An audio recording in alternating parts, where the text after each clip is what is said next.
And I think the simple act of apology that happened in our country with the arrival of the British and the colonisation program in Australia, that then moved very quickly into migration and refugee arrivals. These storied, three big stories, but underpinned by a strong democracy, a rules-based system, a citizenry that shows up as Australians. We can deal with the complexity in that history should we choose to handle it with care and take the strength from it and understand where we don't need to have the fight, but never lose respect for those in the system who did lose out, who felt hurt.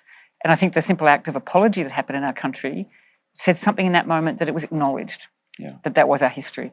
I don't seek to give any advice to Sri Lanka on your storied history. It has complexity and drama and very important moments that only Sri Lankans can ever understand. And that's why I like my friend Shakti's plays and what he writes about, because he wrestles with that as someone who's come to Australia as a migrant and looks back at what does this all mean.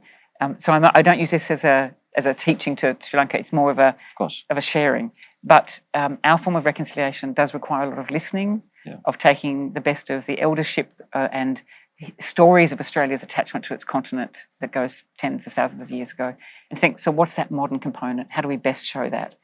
And I think what I see in Sri Lanka with the steps of removal of corruption, the arrival of people who don't have a dynastic right to your political leadership, who represent the people, who speak about the people. I keep seeing that. I met the Mayor of Colombo this week, and her enthusiasm and her desire to engage with the people of local government in Australia to see how to work together.